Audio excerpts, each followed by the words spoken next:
everyone. Welcome to the session once again. I'm Momita. I'm the co-founder at VideoCode, and I'm going to be quickly making the introductions before we actually move on to talking about how to crack retail fundraising, right? And this session has been brought to you by VideoCode in collaboration with Danveda. And before we move on, just FYI, this is actually our third session as part of our fundraising series where we bring speakers from the sector, from organizations like A.T. Chandra, Dholakya Foundation, Nudge, and we've already talked about topics like how to find the best fit donors, right? Or how donors can choose where to or how donors usually choose where to invest. You can find all of these video recordings on YouTube, and more interesting topics are being curated as we speak. So stay tuned for those. And before we move forward, we'd like to quickly introduce both Vidugud and Danveda. So first up, we have a little bit about Vidugud, right? At Vidugud, we work to make growth accessible to nonprofits. We started because we felt that nonprofits often struggle to grow as compared to corporates or even the startups, right? Especially because of limited resources, both in funding and skill sets. So, what we're doing is we're building an ecosystem of people and product that can come together to enable growth for social impact organizations, right?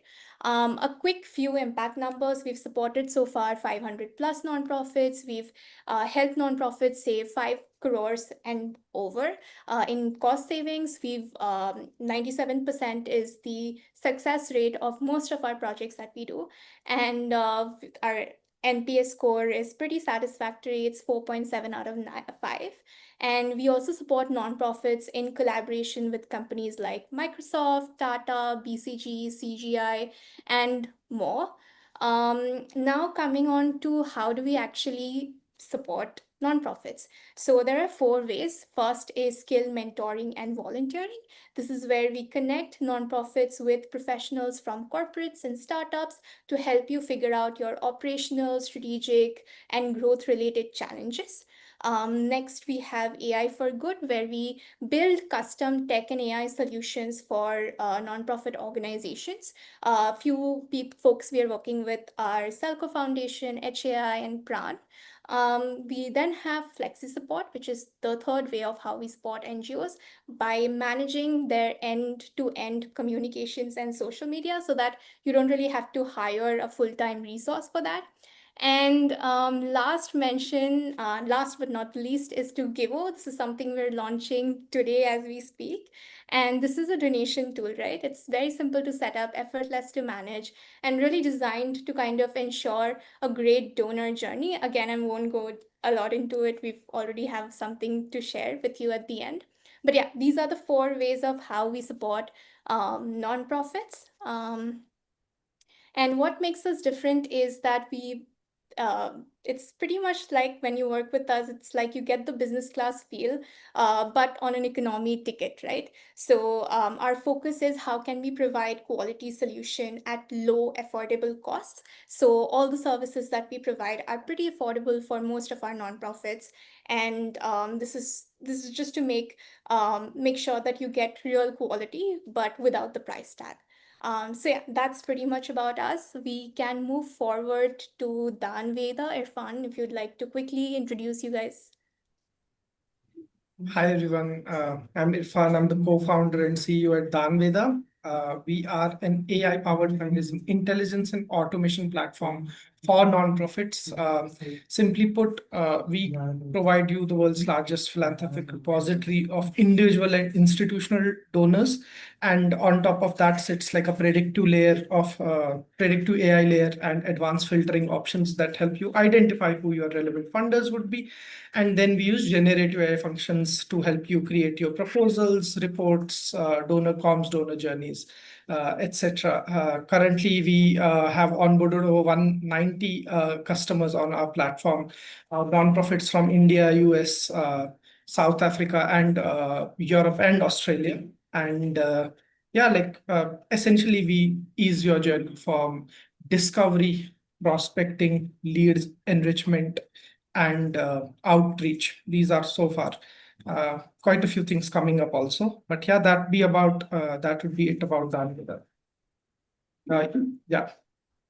Great. Thanks a lot, Irfan. So, I'm going to not delay it further and quickly introduce you to your speakers for the day.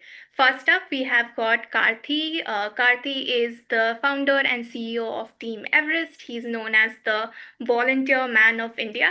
Karthee has spent about 19 years building one of India's largest volunteering driven movements. And then we've got Mihika Chanchani, senior partnerships consultant at GivingTuesday. Mihika brings deep expertise in making retail fundraising work for smaller and growing NGOs. And lastly, we've got Shubham. Shubham is the founder and CEO at Vidya. He's been a strategy consultant at MasterCard, has volunteered across organizations like Make a Difference, Blood Connect, and has also volunteered as a fundraiser with about 10 plus years in volunteering, right? So before we move on, I just have one request for everybody. If you could just keep your cameras on and be a little bit more engaging and keep your mics off. Just if you have any questions, put it in the chat box and somebody from our team will pick it up and make sure to answer it. So yeah, that's pretty much it. Without any delay, Karthi, over to you. Yeah, thank you. Thank you so much, team. So let me go ahead, share my screen then. I hope you guys could hear me and see my screen. Yes? Yep. Okay. Yeah. Thank you so much, team Shubham and We Do Good team for this opportunity. So I'm here to talk about retail fundraising using volunteering power. So very quick intro. So I'm the founder and CEO of this nonprofit called Team Everest. We are a 19-year-old organization started in 2006. And our vision is very simple, to inspire everyone to volunteer. So there are thousands of nonprofits in India. There's central government, there's state government, but still there's a lot of challenges which people face. So I always strongly believe if people can pitch in and volunteer, we can make a huge difference. Our vision is how do you make volunteering as a habit and lifestyle among people. So that's where we work on. So we work with lots of volunteers throughout this 19 years of our journey. So as of now, we have worked with more than 3 lakh volunteers, out of which we built a community for ourselves of around 1.2 lakh volunteers who come from 2,000 places within India and 30 different countries. And in this 19 years of journey, we've touched at least close to 10 lakh people, like right from making a very small help to, like probably taking a child from kindergarten and supporting them till their UG degree. We have done variety of projects over a period of time. So our fundraising experience have been, because we are a very volunteering driven non-profit organization. Obviously, like we have been into crowdfunding a lot. So we are doing 19 years of crowdfunding right now. And just to give you a small example of this, like we used to use GivingTuesday. Like the past 6 years, we raised around 23.8 crores from some 71,108 donations. So just to tell you, like this kind of crowdfunding ideally works if you have the right ingredients, right team, and right processes to execute it. It really works. For example, like GivingTuesday used to do this GivingTuesday fundraising challenge, so where thousands of nonprofits used to participate. So like in 2021, like when we participated in just 2 months, we were able to raise 3.3 crores rupees actually. So there are many use cases like this which worked for us in the past. That's why we as a nonprofit was able to sustain for the past 19 years actually. So if you look at it, how this has worked in the past, like when we did the data analytics, we figured it out. 80% of our funds actually came from 33% of the donors, in case you guys were wondering. So a lot of people donate 500, 1,000, 5,000, 10,000. I mean, it's whatever is possible for them. But a lot of pockets of 500,000 we used to get. So the crowdfunding is something where you raise small amount of funds from large amount of people. That is how our fundraising has always worked in the past. Because it's not a celebrity or someone who's contributing from the back. It's a common people like you and me who contributes for initiatives like this. So for me, the lessons would be, like this was my biggest lesson. What works for others may not work for you. So we try to copy some of the strategies which work for other non-profits. It never worked for us at all because every organization has its own strength and weaknesses. So whatever I am telling you in this might work for you, might not work for you, because every organization strengths and weaknesses are very different. If some of you guys feel, wow, this is something we'll be able to do, yeah, that would be fantastic. But many a times, like we may not have the same strength. So what worked for us might not work for you as well. Okay. Having said that, how could you also do this basically? Right? In a nutshell, this is my biggest lesson. Never forget this, because many non-profits reached out to us in the past asking us, like how to do this, all those stuff. The biggest lesson is, if you need to raise funds from volunteers, first of all, you need volunteers. If you don't have volunteers, doing this kind of crowdfunding is very, very hard. But if you have a sizable, it could be even just 100 volunteers, 50 volunteers, doesn't matter the number, but you need volunteers who knows your organization, your cause. If you have a team like that, you will be able to do fundraising, this kind of retail fundraising. So retail fundraising has many forms, like even running a marathon and then asking those people to fundraise for you, or doing a musical fundraiser. There are multiple forms of retail fundraising. I have been given 15 minutes. I will not be able to talk all those, but I'm going to take you a very vanilla form of a fundraising, crowdfunding, basically. Like, the very, very basic form of fundraising is what we also do at Team Everest. That's what I'm going to talk here. So the important lesson is, if you want to raise funds from volunteers, you need volunteers first of all. So if you have volunteers, I will definitely say individual fundraising is a great option for you, because those are people who knows your cause and who will be ready to contribute as well. So what is the recipe for this fundraising success basically? I will definitely say the foundation is trust. Trust is your foundation. So you need to pick volunteers who knows your organization. In many cases, right? Obviously, as you go and ask strangers also, they will contribute, but trust is very less. So your conversion rate will be very, very less. So then you need to reach out to more number of people. So if you are reaching out to people who already know your work, your conversion rate would be anywhere between 20% to 60%. That's what we have seen. You ask 10 people, depending on how nice you ask, how well you ask, what, right? This conversion varies anywhere between 20 to 60 percentage actually. So trust is your foundation.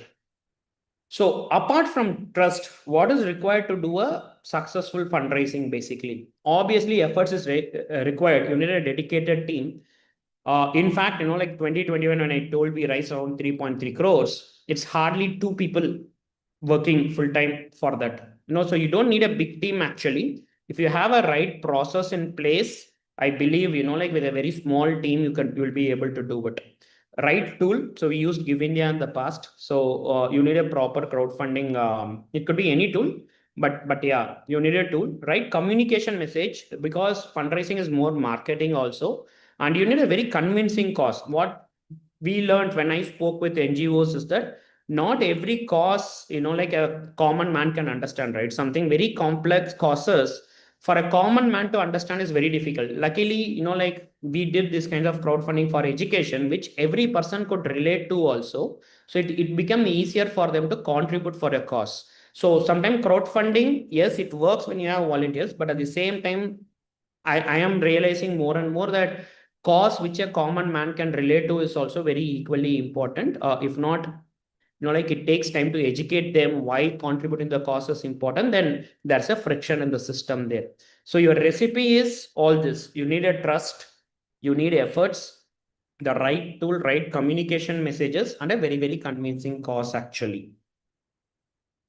So there's a lot of confusion again. Every time I speak with not-for-profits, ideally I found out, like there's obviously many types of fundraising. When it comes to retail fundraising, there's a lot of confusion between these two: crowdfunding and peer-to-peer fundraising, or shortly called as P2P fundraising.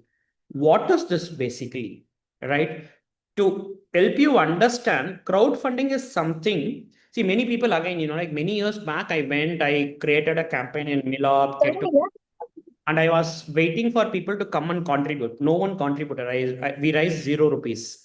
because the word crowdfunding is very misleading. It is like, okay, I create a campaign, some crowd will come and contribute. No, the crowd, you need to bring the crowd also. This kind of crowdfunding platform is just a tech tool actually. No one will discover it, come and donate by themselves.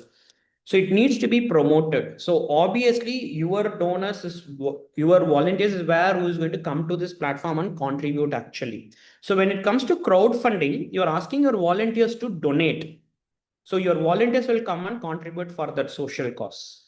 But when it comes to peer-to-peer fundraising, you're reaching out to your volunteers and you are asking them to fundraise. You're not asking them to donate. You're asking them to fundraise. Then your volunteer goes, reach out to their network of volunteers. Like it's not network of volunteers, their network basically, network of school friend, college friends, or anyone whom they know. They reach out to them, they ask for funds. That's the primary difference.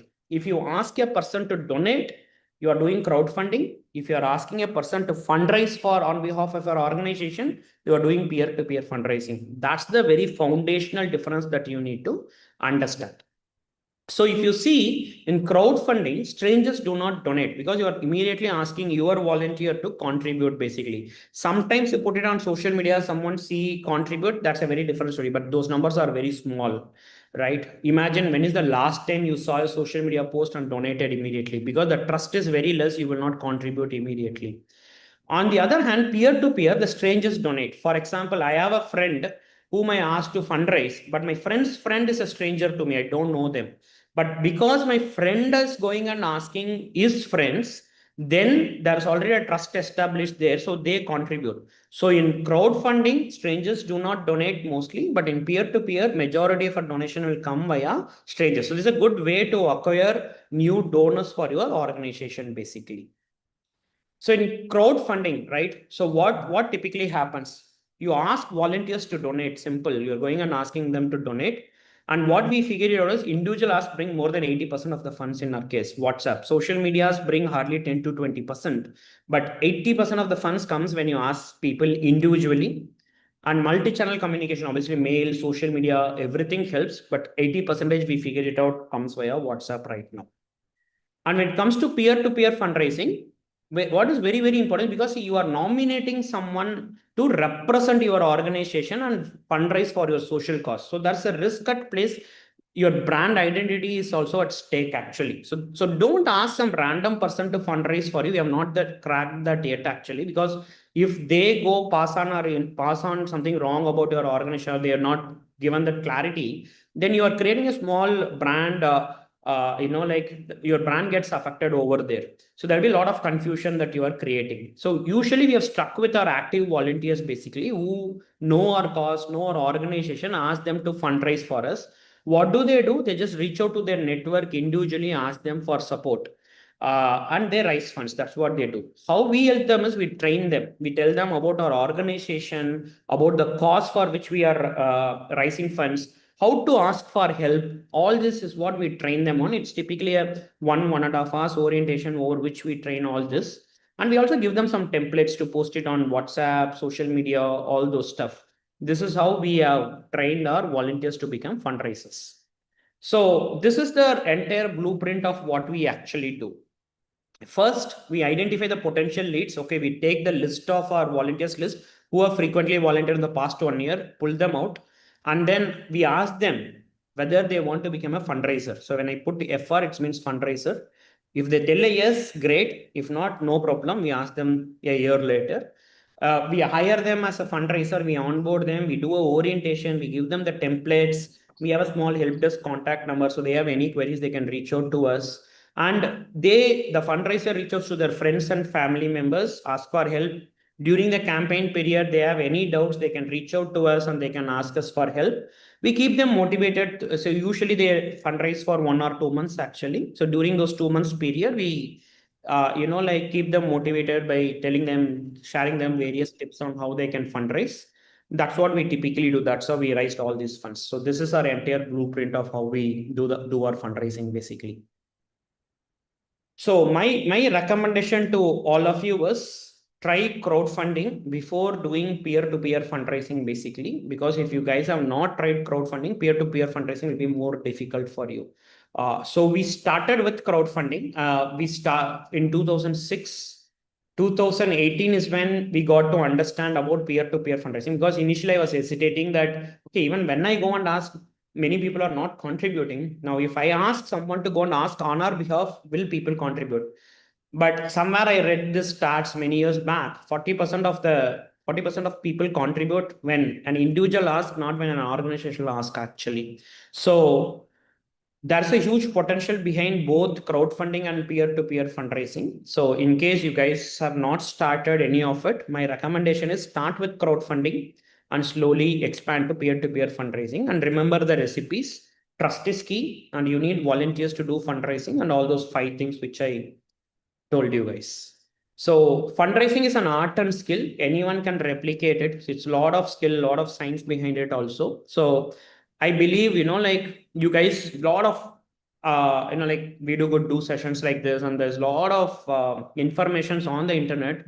Everything was self-taught. Like in a country like India, we don't have right now a lot of people who can come educate on all these things. So whatever we did, whatever we have done in this 19 years has been, like internet has been our guru. Go learn about it, run a lot of experiments, learn in the process, and that's how we were able to build this. So my recommendation to all of you is keep experimenting and keep learning. And I believe every organization who has volunteers has a potential to raise funds as well, right, via retail fundraising. So thank you so much. I'm done in 14 minutes, 30 seconds. Thank you. Thanks, Karthee, and great job on the timing aspect. So without any delay, guys, we'll take your questions at the end so that we can have all the speakers just cover their parts, but don't worry, we'll cover them all. And thanks, Karthi, right? I think at the end of the day, retail fundraising is really all about people. So, people around you, or even in your extended network, especially when you reach via volunteers. But what is key is, again, building trust, choosing the right approach, whether it's crowdfunding or peer to peer, and kind of staying consistent with your efforts, your communication, and even the tools and the team that you use. And of course, having a convincing cause helps. But at the end of the day, there's no one size fits all. You need to figure out what works best for you. And as Karthi mentioned, there's a lot of resources around us. So we can always have a look and see what works well for us. Great. Next up, we've got Mihika. She's going to cover how to run campaigns and come up with the right ask. So you know who are the people you're going to ask for donation. She's going to cover how to kind of do that, right? So yeah, Mihika, over to you. Yeah. Thank you. And can you see my screen? Yeah. Yep. Yes, we can. Okay, great. Thanks so much, thank you all for being here, and thanks, Karthi, for those really amazing tips. I'm Mihika. I'm the Senior Partnerships Consultant with GivingTuesday. I just wanted to quickly introduce myself again because a lot of what I'm going to share with you has come from prior experience working with one of the world's largest crowdfunding platforms, that's Global Giving, as well as the past 3 years of GivingTuesday, right? So I'm bringing learnings from other organizations and leaders of GivingTuesday and Global Giving to you today. A quick question before we get started, and please only share in the chat, okay? What do you think is the top reason why people don't give, right? If you have any thoughts, a lot of people feel because no one asked them exactly. We did not ask exactly. Thank you so much, everyone, for sharing that. High taxes, trust, okay. Great. So there's a lot of reasons, right? And there's a lot of challenges, and trust for sure is one of them. It's the most common one that we hear. But research, both from GivingTuesday and from different reports, especially also the How India Gives report by the Center for Social Impact and Philanthropy, shows us that the biggest reason why people don't give is because they haven't been asked. I just want to let that sink in for a second, right? Because I feel like from what I've been hearing from organizations, constantly they say, we've been asking, we've been doing crowdfunding, but nobody is giving, and we don't know why. And I think maybe there could be a disconnect, as Karthee was sharing, right, between how you're making the ask and by what means, right? So this part in this 15 minutes, I'm just going to share a new approach, or maybe some of you have heard this already, as to how to make the ask and when, right? So Karthee talked about who and what's the best strategy for who to use to make the ask. And our solution, and this again is up to you to try and see if it works, is use campaigns and leverage giving moments, right? So, what is a campaign? Now, your entire organization's resource mobilization goals, if you see on top, they are split between different ways of raising funds and getting volunteers, right? So, you have CSR, you have grants, and retail, or getting donations or volunteers from individuals is a small subsection of that, right? So you obviously cannot raise all the resources from your organization from retail. We all recognize that. But even in retail, say you have a year-round goal for retail fundraising, our suggestion is that you split up that goal into campaigns, right? Campaigns essentially are something that has a specific goal and a start and end date. And that is what defines what a campaign is, right? So don't do your entire retail fundraising goal at one time in the whole year, but try thinking about how to split it up into different campaigns. Now, Karthee mentioned some of this already. Why are campaigns important, right? They create a sense of urgency. Now, if I have a fundraiser up on Give and there's no end date, right? So there's no time by which I should donate, then I might not be able to, why not donate today? But if I'm telling someone, look, 3 days to go, please help us reach our goal, it creates a sense of urgency and it helps people give you. Relevance, right? Relevance is really important because there are different times in the year where different things are relevant to people. Now, retail fundraising, as we all have heard, is all about people, right? So how do you make your cause relevant to the people that you're talking to? And a campaign is a great way to do that. And finally, Karthee again mentioned this. Clearly, we all have similar suggestions. It's a chance to experiment, right? Because you can then split up your campaign into 3 different types of things that you want to do.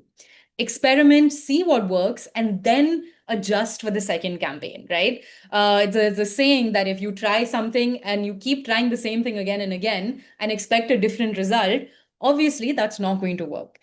Experimentation is the key to retail fundraising because your community is going to be different from anyone else's. So you have to see what works for your community. And campaigns are a great way to do that. Here are some best practices for campaigns, right? The first one is to have a really clear and smart goal. Now, a smart goal is one that's measurable and time bound. So each campaign should have a start and end date. It also helps you focus, right, on that time. Often we hear from people that they don't do retail fundraising because they think the resource investment from my organization is too high. But if you do it through a campaign, then you know exactly the amount of time in the year that you are investing in retail and what return that you're getting. And finally, do it around a giving moment. Now, before we get into the how, right, what is a giving moment and how to leverage it, I just wanted to share that we have 15 minutes with you. And so obviously we are not going to be able to go through everything that's required. Don't worry, we have a free 7-series workshop called Roadmap to Giving Tuesday, where you will learn start from goal setting and all the way into donor management and tracking results. It's starting on August 7th. I've shared the link in the chat. I just wanted to give you a sense that these 15 minutes are to inspire you to try.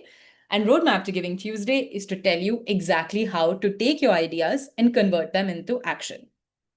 Okay, back to our session. Leveraging giving moments, right? So the best time to do a campaign for retail fundraising is around a giving moment. Now, a giving moment is a time in the year where people are more primed to give, right? It's a time in the year where people are more excited and more energized about giving. And it also demonstrates the power of our collective voice. Now, we don't really like to make this comparison to the retail sector or the commercial world, but it's the same. Think of it as sales seasons, right? So during sales season, all around the year, all the companies and all the brands, will say the exact same thing. Come shop from us, we are on sale. Different festivals, different moments, the retail sector has understood the value of saying the same message all together because they gain more at the same time, right? And if we apply that same logic to giving moments or to retail fundraising, there are times in the year already where if we say things collectively, then our volume is higher than individually. Remember, there are many giving moments throughout the year, and that your campaign can include more than one at a time, right? So try and think strategically about when you want to really do a retail fundraising campaign. And likely it's around the time in the year when someone is more likely to give already. Giving Tuesday is one such giving moment, right? It started in 2012 as a simple idea, and it grew over the 13 years into something so much bigger that's celebrated across over 100 countries. And research from Giving Tuesday shows that people actually became donors, right? The presence of giving moments like Giving Tuesday has inspired people to give. So it's not just how you make the ask, but when you make the ask, that's also very important. Now, Giving Tuesday this year is on the 2nd of December, and there'll be so much volume already around giving, so many people all over the world celebrating giving and generosity. And this is your chance to make use of that. And the results are phenomenal. Okay. So, in one day last year in the US alone, that is the day of Giving Tuesday, $3.6 billion was raised, right? So just think about that number. Now, wanted to clarify that Giving Tuesday is not a platform. It's not a crowdfunding platform. It is a movement. We get this data with partnerships, with crowdfunding platforms, payment gateways, and other organizations who give the Giving Tuesday data commons their volume, transaction volume, and that's how we know this. And I wanted to also share that the average donation size last year on Giving Tuesday was $150, right? So basically, that means that if there's someone in the US who's given $150, the next day they have realized that their $150 has matched with so many millions of people to make this massive amount, that every small amount can make a difference. And that is the power of crowdfunding and retail fundraising. Now, of course, there are many other ways that people give on giving moments like Giving Tuesday. Volunteering is a huge way, right, to engage your support group on a giving moment. 9.2 million people have volunteered. Unfortunately, we don't have such good data partnerships in India as we do in the US, and you all know why. But we still managed to get some results from India last year.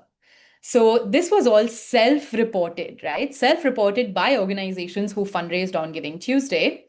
And 3.7 crores was raised on the single day of Giving Tuesday last year. So, sorry, raised by Giving Tuesday campaigns in India last year. Of course, it's very different, and we know that there's much more volume that's happening. But I'm here to remind you, right, that your retail fundraising is going to be more effective if you ask at a time in the year when people are more likely to give. Now, there are many other giving moments in the year. If you can share in the chat any others that you can think of, right, that there are so many that happen all year round. These could be festivals. These could be Dan Utsav, exactly. These could be festivals. These could also be days where your cause is important, like World Girl Child Day, World Mental Health Month, so where the people are already talking to you about certain causes, right? World Health Day, absolutely, festivals. These are all great examples, right? So think about these giving moments when you're planning your fundraising strategy. Financial Awareness Week, that's an interesting one. I'm sure some people will be motivated to give, given the right message. Okay, now often what we hear from people, right, when we talk about giving moments and a giving moment strategy is this idea that, oh, but if we all ask at the same time, then aren't we competing with each other? Organizations often feel the sense that, if we're saying the same thing and asking the same message, then we are creating a competitive environment. But actually, there's an economic term for that, right? It's that fixed pie fallacy. Now, this is a false assumption, right? That the pie of giving, that the amount that people are willing to give and the way that they're willing to show up is limited. And this actually hurts our sector as a whole. This kind of scarcity mindset, right? This mindset that there's only a limited amount that people can give, and we all have to compete with each other. From Giving Tuesday, from Karthee, and from so many examples, we know that the potential for human generosity, the potential for people to give is vast. It's just about how we're making the ask and how creatively we are able to engage people in giving, right? And the fixed pie fallacy assumes that there's a limited amount, but what we know is that generosity is infinite. And actually, the more that people give in the ways that they want to give, in the ways that make sense to them, the more likely they are able to give more and more. So I'm going to share with you just two of the many strategies that organizations use to actually gain new donors. The first one is through coalition campaigns, right? So coalition campaigns is when a number of organizations come together who all share in the same cause, right? They all have the same mission and they put their collective mission over their individual brand. And what happens is each of these organizations gain more from doing it collaboratively than they would have alone. Giving Zoo Day is one such example. It's a coalition of zoos across the US who all come together to raise money and then they distribute it to each individual zoo who participates. And the other one is Give for DV. Right? This is a coalition of domestic violence charities. These are organizations that want to raise awareness about domestic violence. They do campaigns all together on Domestic Violence Awareness Month, as well as Giving Tuesday. And what we have seen, and it's been proven that the mission, when you put the mission over the brand, you actually gain or access more donors and more donations than you would have alone. It's the power of collaboration. And the second one that I wanted to share is through match campaigns, right? So match campaigns is one of the really big ways that, including in Give, right? So Karthee's example about Give doing match campaigns, it's a really big way how people gain new donors, right? It's been proven, and research from Global Giving and Giving Tuesday shows that campaigns that leverage match donations get 3 to 5 times more money than those that don't. And research also shows that you don't have to do a 100% match. Like you don't have to match 100% of the donations that you get. Even a 30 to 50% match is as effective. Organizations like Sanji Sikya do match campaigns on Giving Tuesday, and they raise a lot of money, right? So it's an incentive for your donors to give more. There are many ways to do match campaigns, and I'm sure you can find them out. I'm running a little bit out of time, so I'm just going to go ahead. The last thing that I wanted to leave you with, right, is a reflection for yourself. Now, as Karthee mentioned, the who of retail fundraising is important, as well as the how and when. So if the only thing that we can do, can leave you with today is how many campaigns are you going to do this year? The answer is different for everyone, right? If you have a bigger team and more resources, you can do more than one. But even if you only do one campaign, think about the giving moment that makes the most sense for you and leverage that, because there's already a lot of volume around giving at that time, and you can make use of that. Again, there is a program that we have that's going to help you translate your ideas to action. And we'd love to see you all there to, think about how to make this happen for you. I firmly believe that all organizations, no matter what the cause is, can do crowdfunding. I'm really looking forward to seeing some of you try this year and take a different approach. Thank you so much. Great. Thanks a lot, Mihika. And so, in a nutshell, guys, I think what she's trying to say is people don't give simply because they haven't been asked, right? And campaigns are your opportunity to ask very loud and clear, especially by tapping into giving moments like Giving Tuesday, Dan Utsav, Children's Day, or even somebody said Financial Awareness Week, right? To create that sort of urgency, that sort of relevance, and sort of this collective purpose. And of course, there's enough generosity to support all of us, and we don't really have to compete. It's about sort of leveraging this creativity in engaging people and asking the right way. So thanks a lot, Mika, for sharing all the details. We've already covered who to ask, how and when to ask. And lastly, let's hear from someone who has been a volunteer themselves, who has fundraised. So yeah, over to you, Shubham. Yeah. Uh, Great. So thanks a lot, uh, Mika and Karthi, and thank you, Momita, for passing it on to me. Okay, great. So I hope my screen is visible also, right? Yep. Yep, great. Cool. So let me first talk very briefly about my background. Momita did cover my professional background in general, but let me share a little bit about my volunteering journey. So I've been volunteering myself for more than a decade now. The journey started like when I joined IIT Kanpur back in 2014. Though I was part of a couple of clubs, but I joined an NGO known as Blood Connect, and I spent 4 years over there, right? Like, and this is one of the pictures. Though I think a lot of people say I look very different now, but yeah, for sure that is me, guys. Then once I completed my graduation, I moved to Delhi, Gurgaon, and I joined Make a Difference, like one of the organization. I saw some folks over here, I think on the call as well from Matt. So good to see you. And I'll be talking a little bit on those front as well, right? And I was associated with Matt for 2018 to 22, and I was leading a chapter there as well, right? Like, so I personally have decent experience being part of volunteer-led organizations and doing some fundraising, and I'm just going to share some tips and journeys from that itself, right? Like, so I'll just quickly start with my fundraising experience, right? Like, so while I was in Blood Connect, I raised around 60 to 80,000 rupees in Blood Connect while in college, right? And this was consistently every year itself. And if you think that there are rich kids in those colleges, not exactly. Like, it was just me trying to get small amount of money from a lot of people and just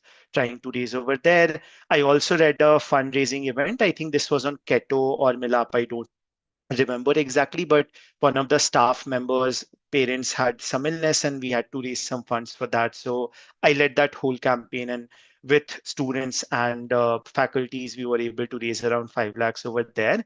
And then for the 4 year that I was associated with, I think except the last year, I was the top fundraiser from Mad Delhi chapter every year, right? And this is one of the pictures when Muskan was there from Danved, and I was there. This is in between the campaign, and I raised consistently 1 lakh across that as well, right? Like, now you must be thinking that these are very high amounts and all that in general.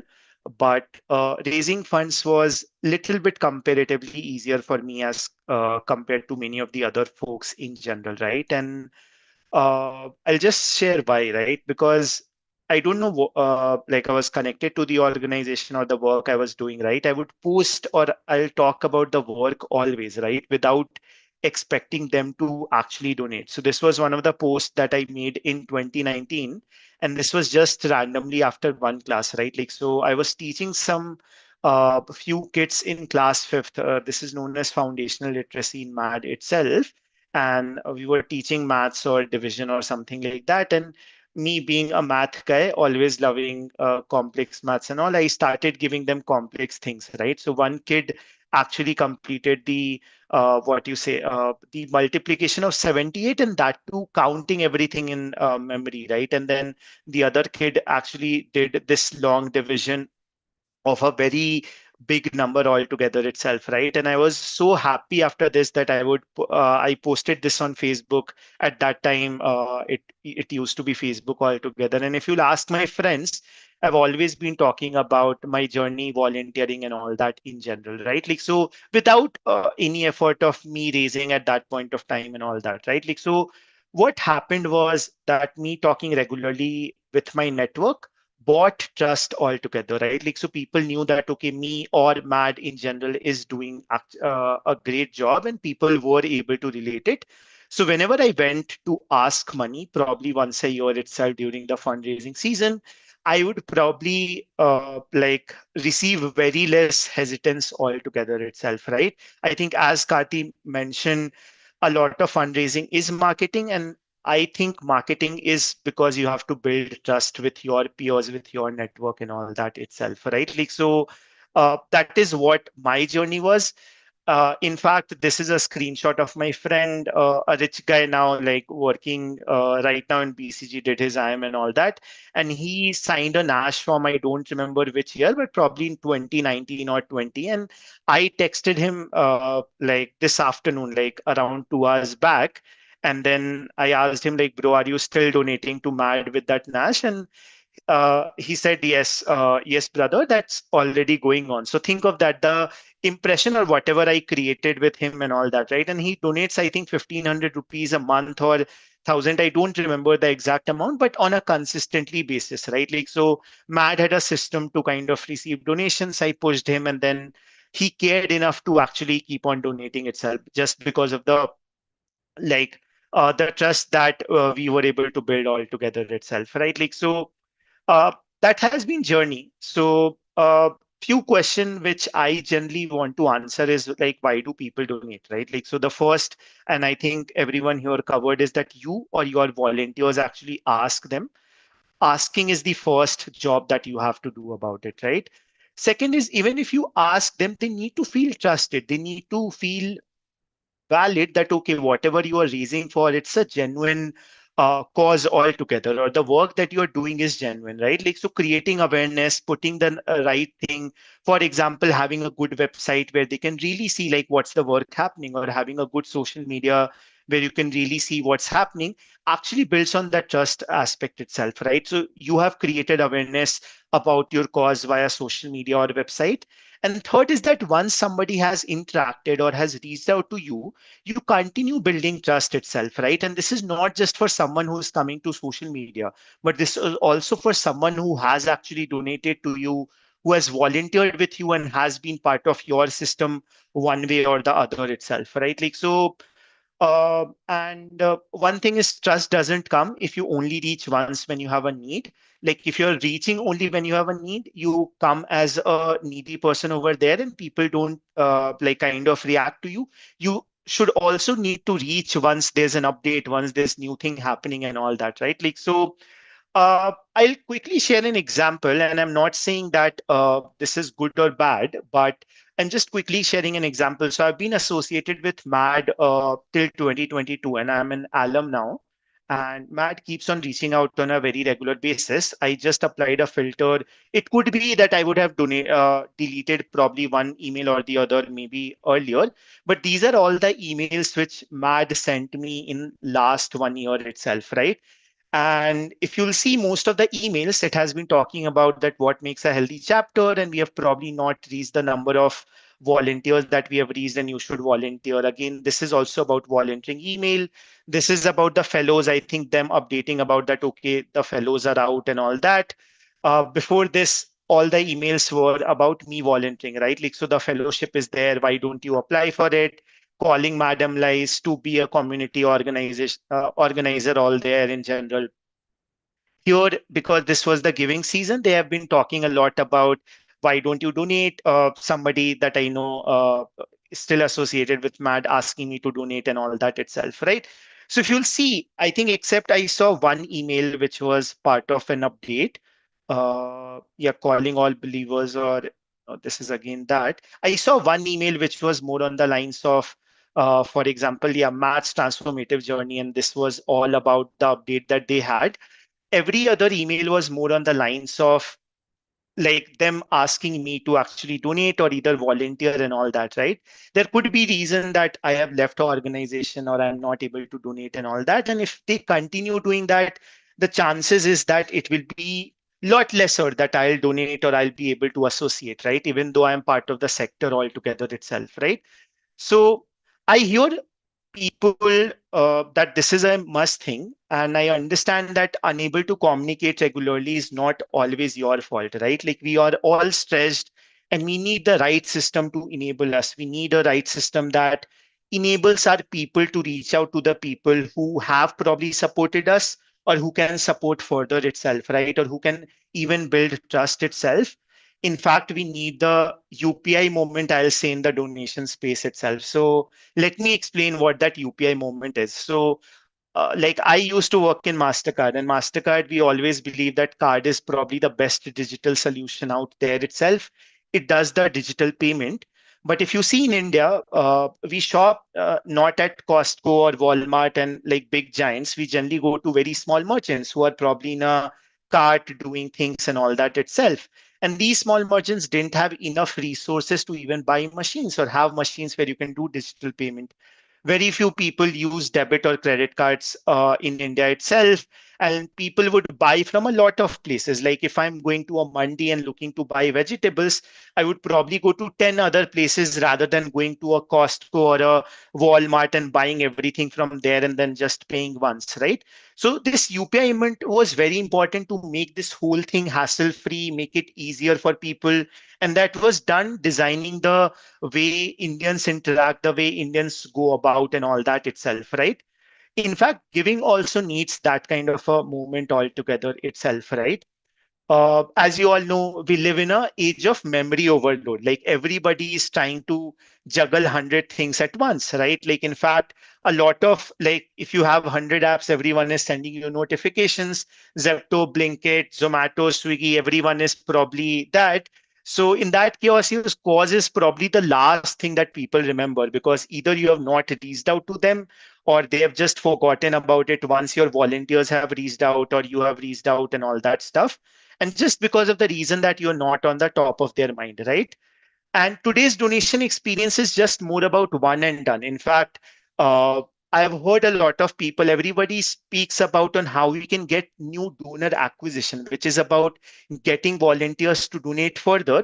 For me, retention is the biggest key. In fact, if you look over most of the businesses out there, they come up with loyalty programs and all that because they know that if somebody has come in, if you continue focusing on that, the output that you can get with those people is going to be a lot. So without follow-up updates or involvement, your donors move on, right? And you basically lose money. You're not focusing on those people. You're now trying to reach out to new people. You have to start from scratch itself, right? And then the third is that current tools are very transactional and not experiential, right? Like so, uh, as I think some of the websites are there, like Team Everest website, if you go, it's very experiential, like you get to see certain things.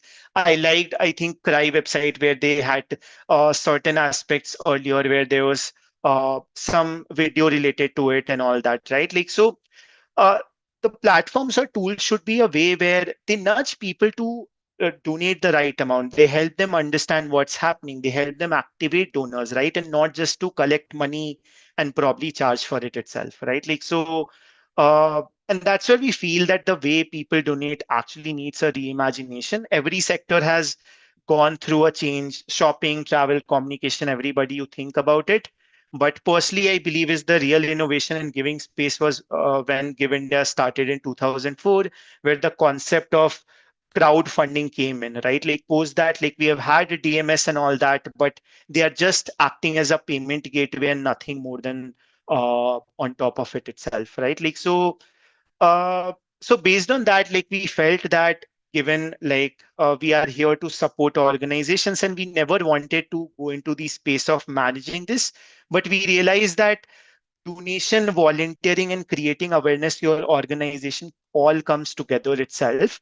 So we have launched actually a new product that we are calling as Givo, where the idea is that how can you build trust with your donors itself. This is not about like we want to give the experience of engaging in personal and not just transactional itself. I'll just give you guys a quick demo and I'll talk about the features in general itself. So just give me 1 second. I'll show you the website of how Givo looks like. And then, so this is our website. You can go to givo.vidogood.in or givo.co and look more about it. It talks about our features, how it works, some of the FAQs that it have. We are kind of launching today, so there is still will be few bugs, few aspects, but slowly like we'll be able to wrap up. We'll be able to sort all of these out. This is how the platform looks like. You can log in like the way you want it to be. Once you log in, this is how the like system looks like itself, right? Like, so this is a donation management dashboard, which will be internal. Here you can see all the donation received, unique donors, campaigns created, and all that. By the way, these are basic. This is not experiential altogether. This every platform should have if they are managing it. You can see your monthly donations. I think the data that we have added is for July this year only. You can look over other charts like financial year, last 12 months, last financial year, and all that. You can see how many have been success, failed altogether itself, who were your top donors, how much they donated, and all that. You can go to the donations tab, and here you can see one-time donations, recurring donations. In fact, which one failed, which one did not fail. A lot of times you have to look over how many people are donating. So you can group by PAN as well, and then see how many donations people have made and all that itself. You can filter it on the time basis and all that, and you can download the transactions. You can also add donations, by the way. So if you have any separate donation outside, or if you want even to send a CSR, for example, an email, right? Very similar to your retail donors. I'll come to the outreach part. You can add a donation over there. You can bulk upload document, and here you download a template and you can upload it. So you can manage all your donors from here in general. We also have 10BD and like ATG kind of features coming in like next 10 days or so. The next thing what actually is very important and which is nice is what we call as donation forms itself, right? Like, so this is basically where you nudge people to go through the right design, right? Like, so like I get like the reason why I was saying Karthee's team website or Cry website, if you'll go through, they're designed very specifically with the organization. The payment gateway looks very consistent and all that, and that is not possible for every person. So what you can do is that you can basically create a new form. You can choose what's the campaign name, what are the amounts that you want to nudge. So let's suppose if you're going to school or a college, you keep smaller amounts. But if you go to let's suppose a corporate, you try to keep higher amounts so that uh, people are nudged towards higher amount in general, right? You can allow recurring donations and those kind of things. And default communication is just about the payment confirmation message that they get, and they get automated payment message on those front. What other good thing here is that you can actually choose between different type of form types. And right now we only have three, but the plan is to add a different type of templates. So here is one template, right? And you can choose which template makes sense. And every organization that we are coming in, we can customize the template for you based on your brand style and all that, which means that the colors can change based on your color. It can talk about your name, and you can just directly get the like what you say, the iframe code, and then put it over there, which means you can just put it on the website, and then it will like show properly over there itself. So this is just basic, right? Which every platform should have in general. What we have also built is something we are calling is as outreach, right? And here we'll have outreach both via email and WhatsApp. And in case you have your own WhatsApp API, by the way, we can link it to your WhatsApp API, and the messages to your donors will go from your WhatsApp as well, right? How it works is that you set up a template, and we are planning to embed AI. Probably in a month or so, we'll be able to embed AI itself. So how you start is that you first create a list. Either, let's suppose I'm putting it on test, either you can select the list from Giver based on a campaign, people who have donated, or you can also upload your volunteer list or things like that. So here you can like download the template, enter your volunteer details and all that. And then when you go into the campaign setup, you can basically create a new template, like how many times you want to send like a campaign to them and all that. So let's suppose I want to mark it as a quarterly update, right? Like, so I can mark it over here. Communication type would be both or one. You select the template type. So we have already added some samples which can be there. And right now it can customize based on the amount that people have donated or the volunteering journey that they have done. So let's suppose I put on the donation campaign, I can choose whatever subject I want to enter and the email content that I want to enter itself. Here are already some templates out there, so you can look over it. This is how it looks like. So donor name, your support lives, thank you for your generous donation, whatever it is, and all that stuff. So this is just updating on that front. If you have, let's suppose, a volunteering event, or if you're doing a one-off event, right, and you just want to participate and don't even want them to do something else, you can create things like these all together over here. So everything can be done from here itself. And then you have analytics where you can analyze your campaigns, how many people opened up and all that, right? So if you see it, you can think of it as a Dana Mojo plus MailChimp all combined it at one place without you having a hassle altogether itself. And you can add users, you have different settings. And one good thing is that like here we are also not charging you any commission. So we'll basically link it with your Razor Pay, which means all the money that you receive via donations, you get in within a day in your bank account, right? There's no money coming to We Do Good. We don't care about your money. This is just a subscription, and every money directly goes into your account. You might be aware of Uber Auto new model versus the old commission based model that they have, right? Like, so this is how Givo looks like. So I think I've spoken a lot about Givo. Let me come back to the slides itself. So this is basically how we are building all together itself. So we have custom nudges, we have automated donor engagement. So you just set it up once and just continue uploading your impact stories, and it will customize and send the messages to people in general. You involve donors in your journey. So what we are building is that you can actually involve them in quick mentoring calls. Let's suppose you already have an expert in marketing. Why don't you leverage them to support you in marketing, and they see how your work is doing and their chances of donating increases. You can conduct micro volunteering sessions, maybe a 1 hour session where they can experience what you do so that their chances of staying increases altogether, or just a community check-in, right? So the idea is to convert passive donors into active supporters. Companies do a lot of donor segmentation, right? Like, so they segment people into their behavior and intent, and you are able to choose what you want to do. So we'll have smart donor segmentation. This will take around a quarter to come in, but you'll be able to segment and personalize all donors, and it will be done automatically using AI.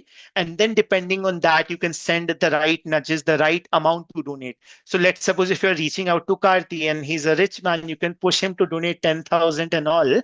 If you're reaching out to me and I'm poor, so you can just ask me for 500 rupees to donate and all that stuff itself, right? And then you have built-in campaign tools. So this will, like, we are building it a way where via APIs you can create it for P2P crowdfunding. So every volunteer has their own link. You can track how things are happening. You can create city-wise, group-specific and champion-led campaigns. You have a page, whatever, all together itself, and you can manage it at a one place altogether. So everything kind of customized from like a donation experience altogether. And personally, I would just end is retention is always cheaper than acquisition. If you're thinking in retail fundraising, always think of acquisition, obviously important, but don't forget about retention, because the people who have donated 100 rupees have much more chances of donate 1,000 and 10,000 as compared to somebody new coming in and just donating that big of amount altogether itself. So yeah, that's about it. Just something that my team wanted to share. So we are giving a very heavy special discount to 100 signups. As you know, there are some features still on building phase. We already have 12 organizations who are on board. Like this offer will last till we have 100 organizations up, and then post we'll have the regular rates out there. So that's all about Givo and my personal fundraising experience altogether itself. So yeah, back to you, Mamita. Great. Thanks a lot, Shivam. Thanks a lot, all three of you, actually. So I think two insights that really come out from the session. First is um, people give when they're asked and asked well, right? Whether through a trusted volunteer in Karthee's case, whether through a well-timed campaign, as Mihika mentioned, or even a familiar face in their network, right? Like Shubham mentioned. So the consistent insight is donations start with intentional and personal asks. And the second point is trust and consistency are pretty much non negotiable. So all three speakers pretty much reinforce that fundraising isn't a one time transaction, right? It's a relationship built on trust, storytelling, and kind of regular engagement. So all you really need to do is start experimenting and figuring out who's your network and how to reach them and how can you kind of build trust, right?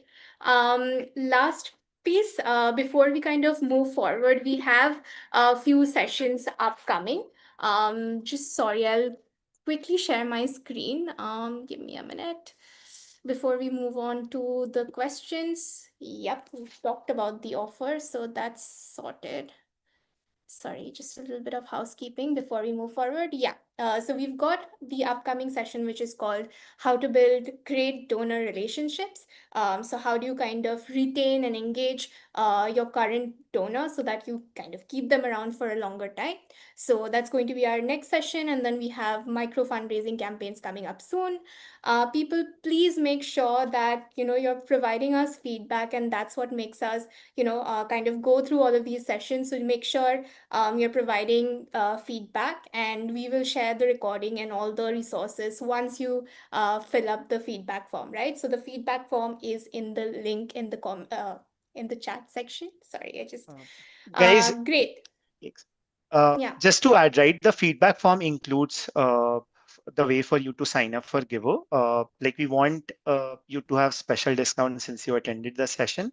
So I think Jean has posted the link for Giver platform, and you can book from there as well. But special discounts for folks who have attended over here. So do fill in the feedback form, and then like our team will reach out to you via that itself. So that form has a question on Giver as well, and also on the feedback, right? Like so, and we only share recordings with those who have filled the feedback form. It's just our way of getting the feedback so that we can improve for the next time. So please make sure you feel the feedback, even though if you want to take Giver or whether you like the session or not, feedback is also for us to improve. So just make sure that you fill it, please, altogether itself. Okay, Great. great. Thanks, Shivam. So what we can do is we can start taking up all the questions that you have. I know Karthee and Mihika have been very active in answering all the questions posted on chat. But yeah, if you have added questions, in the meanwhile, I'll stop sharing so that I can also look over the screen.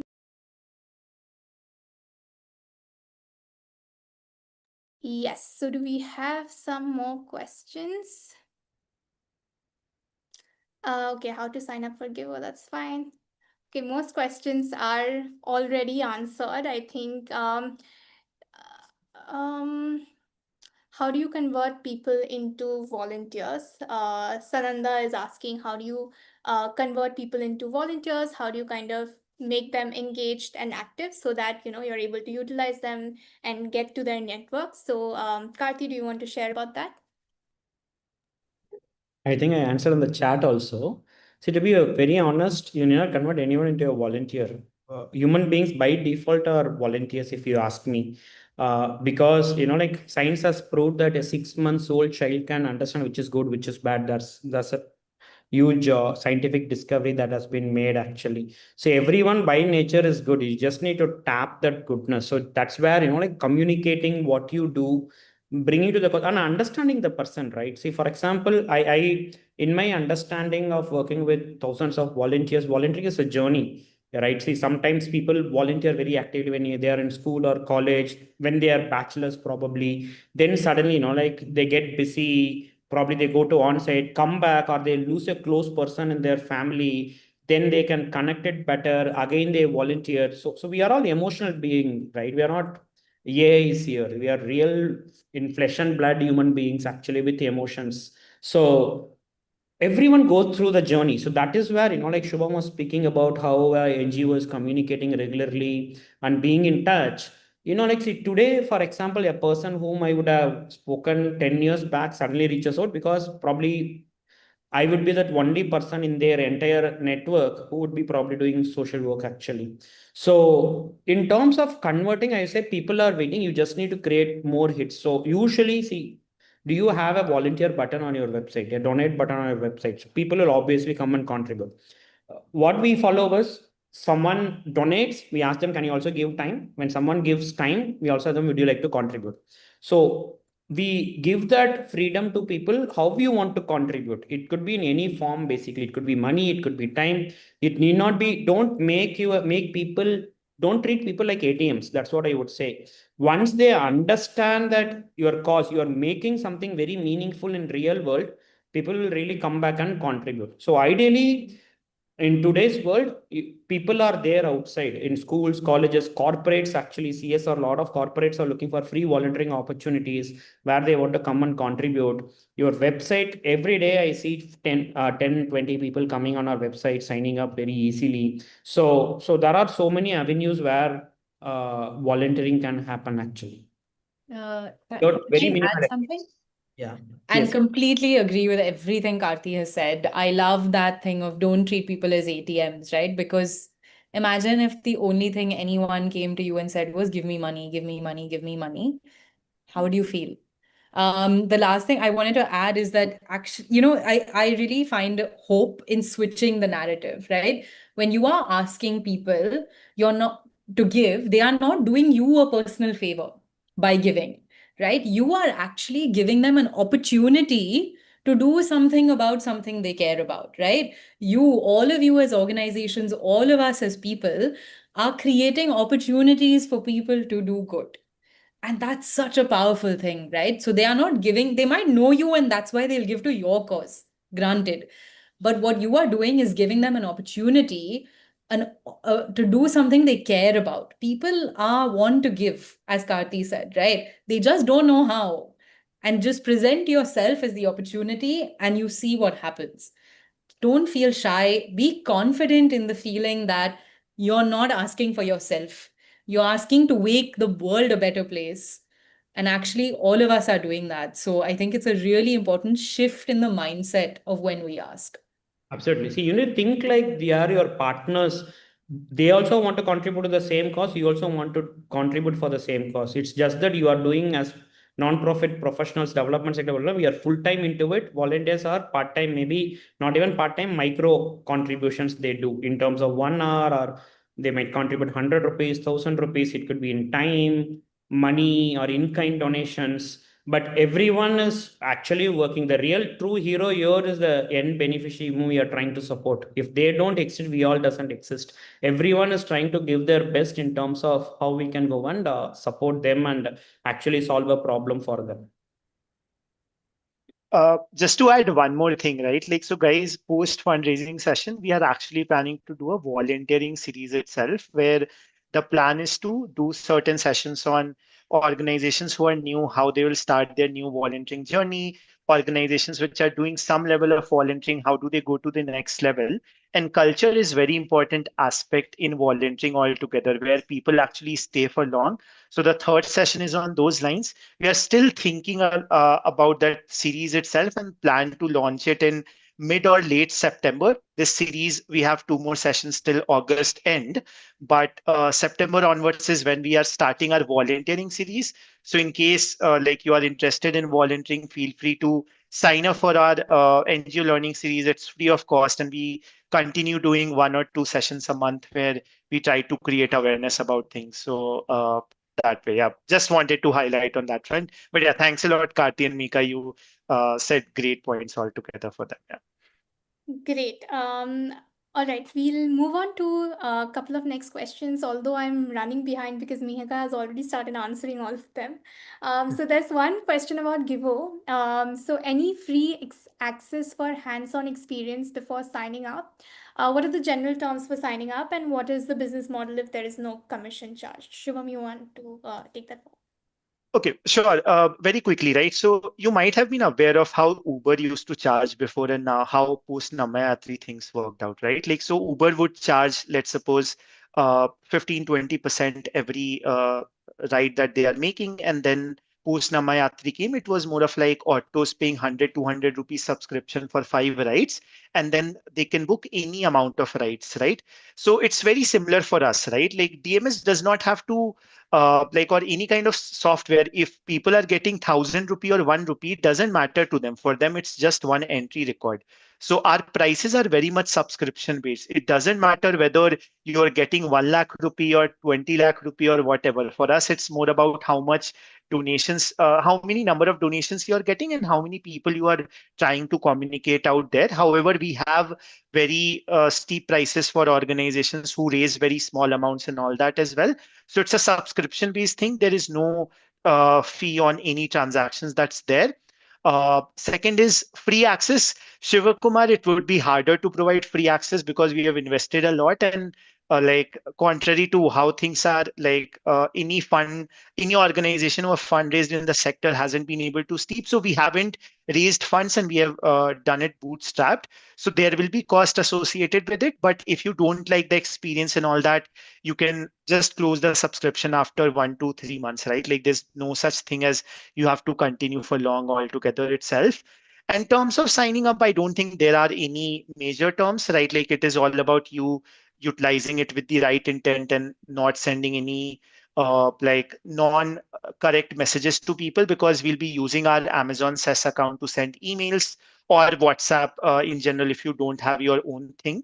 So that's it. I don't think so there are any other terms. If you have any specific question, you can book, just fill the form. Our team will reach out to you. You'll get a direct link to book a call, and then you can basically ask any specific questions that you have to them itself. Yeah.